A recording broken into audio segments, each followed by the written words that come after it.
Money fear is the number one reason that people stay in life-sucking corporate jobs and never pursue work that brings life to them and the world around them. Now, most of us would prefer to live in a society where money doesn't have the power and control over us that it does. But the reality is we have mortgages to pay, bills to sort, families to provide for. So how do we do that without propping up broken systems and wearing ourselves down with work that isn't aligned with who we are and what we believe in? Solving the money problem is the first and most powerful step towards building a career or business that aligns with your values and really contributes to meaningful change in the world. So today, I'm going to offer you a framework to create clarity and confidence around your financial needs. Set milestones and boundaries for your career transition and build a really solid financial foundation that will support you in your regenerative journey. Now, if you're out and about while you're listening to this or in the middle of multitasking, then listen through and get a sense of how to approach this. But if you're in a place where you can do the work right now or you've come back to listen to this again, then get out your notebook and pen and let's really work through these questions together.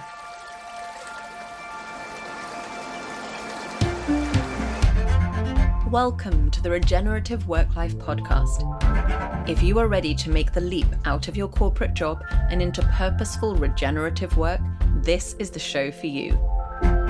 As you've probably discovered, transitioning into regenerative work is a lot more complicated than going on a job board and sending off your CV.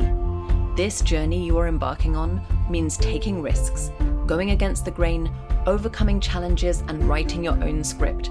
It takes entrepreneurial muscle, powerful vision, and a willingness to change. Having a mentor by your side makes all the difference. I am your host, Alyssa Murphy.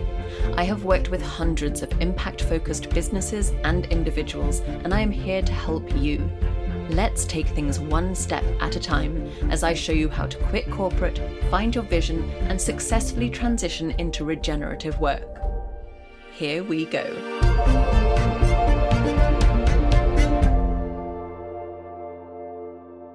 I should start by saying I don't consider myself to be someone who is naturally confident around money. At the same time, I have run a successful business for 14 years and I went on to sell that company. I've also been the primary earner for my family throughout that time.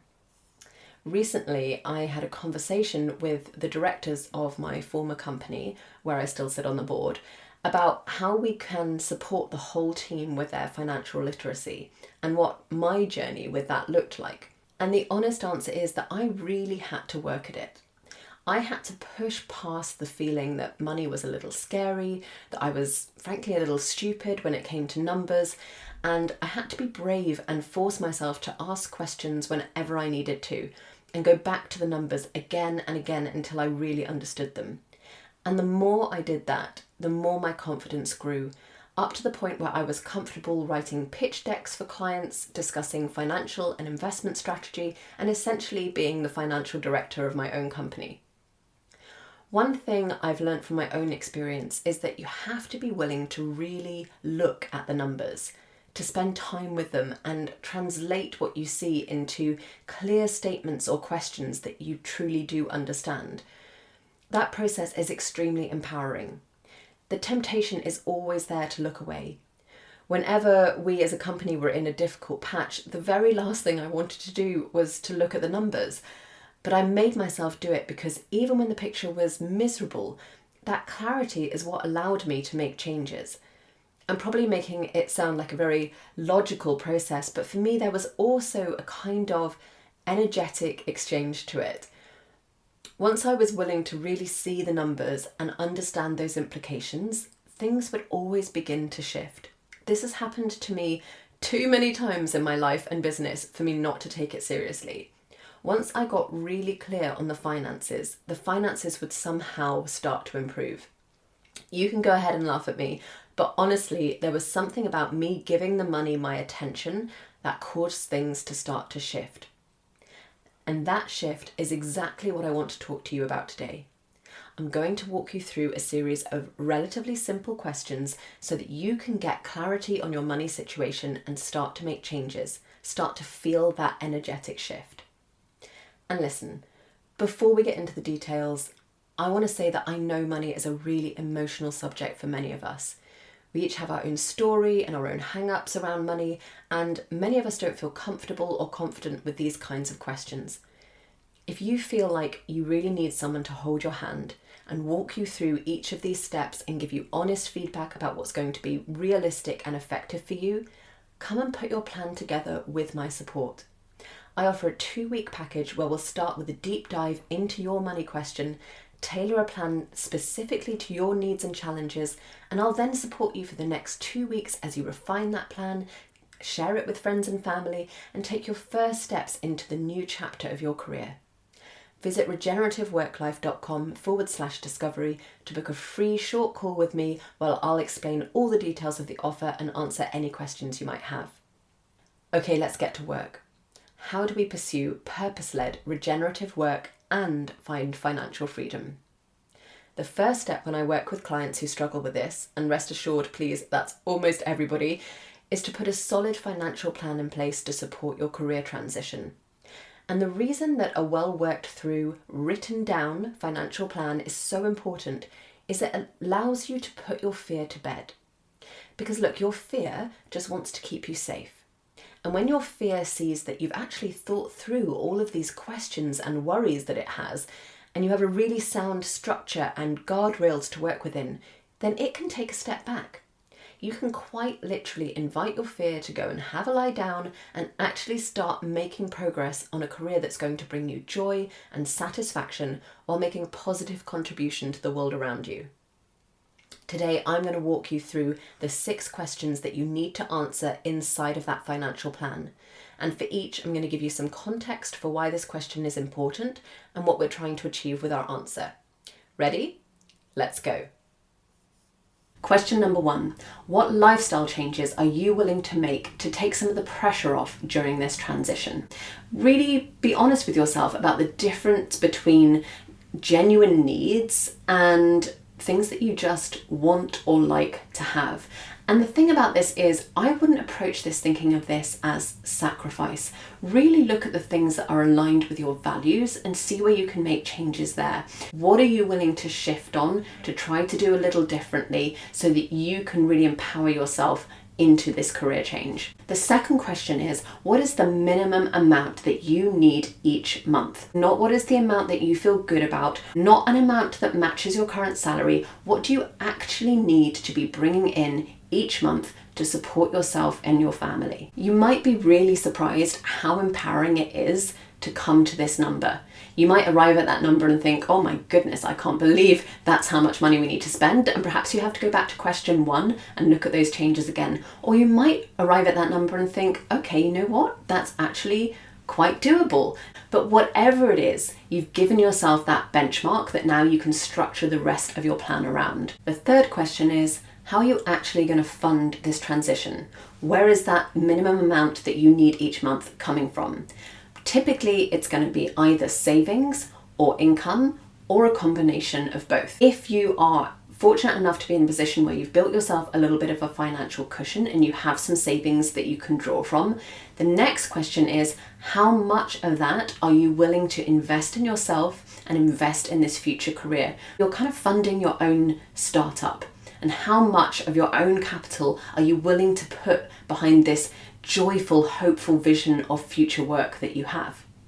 The other option is income. And now you know what that number is that you need to get to, you can look clearly at your options. So, do you stick with your current work and perhaps reduce your hours to give you a bit more time and flexibility to begin exploring?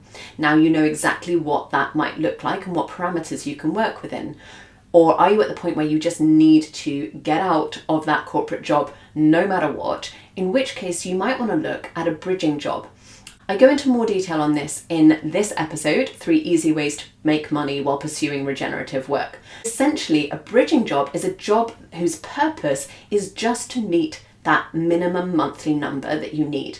And you choose the job to be as simple and lightweight and stress-free for you as possible, so that it really meets your needs, but allows you to explore and learn and try new things. And the third option might be some sort of freelance, self-employed option, doing something that you're highly skilled at, that has a good value, but doesn't take that much effort from you. If there is something that you can do as a freelancer that's relatively straightforward for you, where you know there's demand, that can be a really good option. Okay, so now you know, is it savings? Is it income? Is it a little bit of both? Now you know the mix that is going to fund this transition for you. Okay, question 4.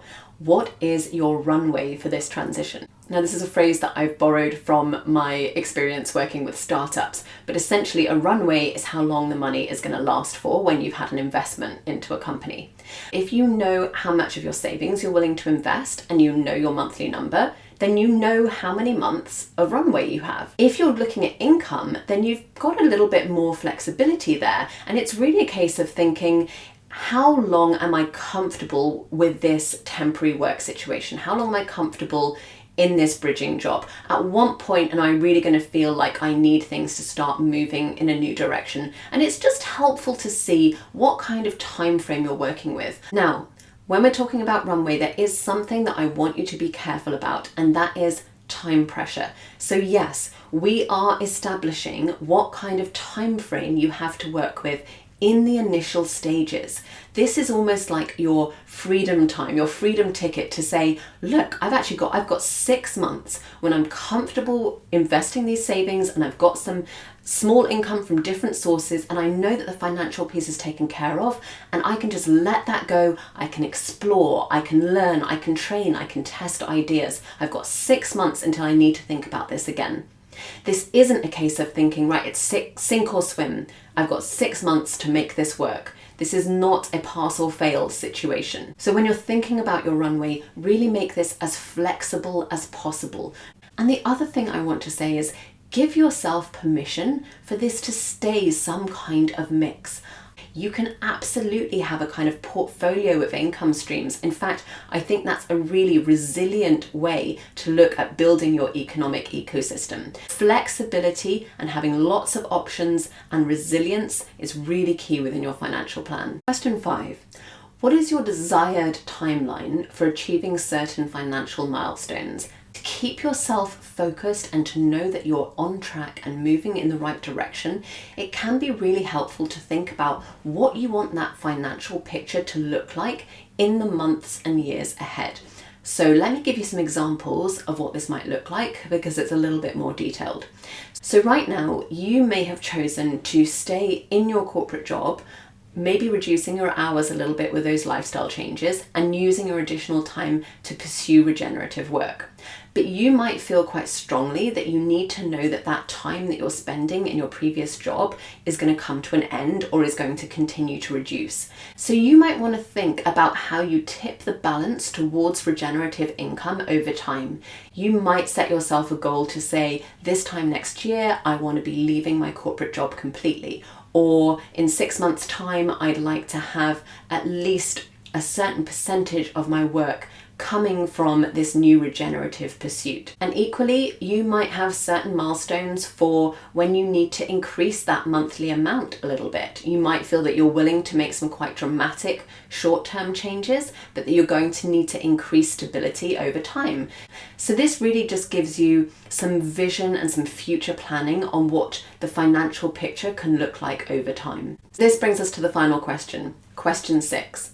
What are your key indicators of financial and personal progress? And I think it's really important that you do include a mix of those two things, because we aren't moving into regenerative work to stay purely focused on a commercial mindset. I know that most of the people who I work with, they do need to know that that financial piece can be secure, can provide freedom for them in the future, but it isn't their priority to make money. That's not what they're driven by.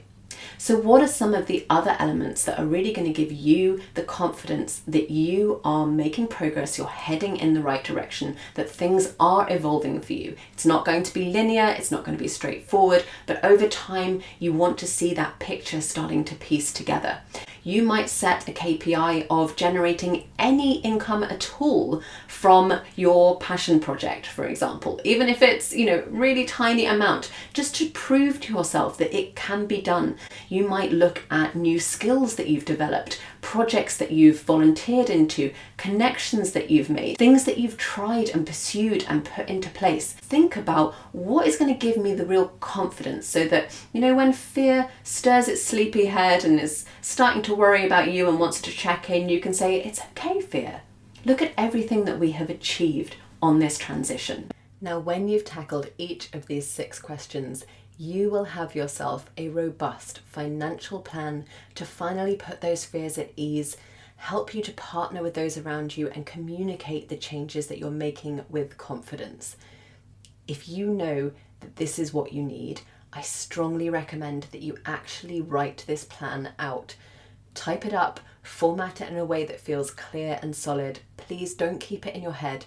Think of this as your business plan, make it official. Remember, if you need some extra help with this, I am here to support you one-to-one. Visit regenerativeworklife.com/discovery to book your call with me. I really hope that you feel empowered by this episode. I know that if you do the work I've outlined today, you will feel a real difference in clarity and confidence for your regenerative career transition. So make the time, work this through, and take a really significant step towards a career that actually makes a difference. See you next week. Thank you for listening to the Regenerative Work-Life podcast. It's time to put what you learnt today into practice. Remember, you were called to this work for good reason. Nature needs each and every one of us, and you can do this. If today's episode has been helpful, please take the time to share it with someone who needs a little guidance in stepping out of corporate and into regenerative. Learn more about how I can help you find your vision for a work life filled with purpose, impact, and joy at regenerativeworklife.com, and connect with me on LinkedIn. Just search Alyssa Murphy. I'll see you back here soon for the next episode.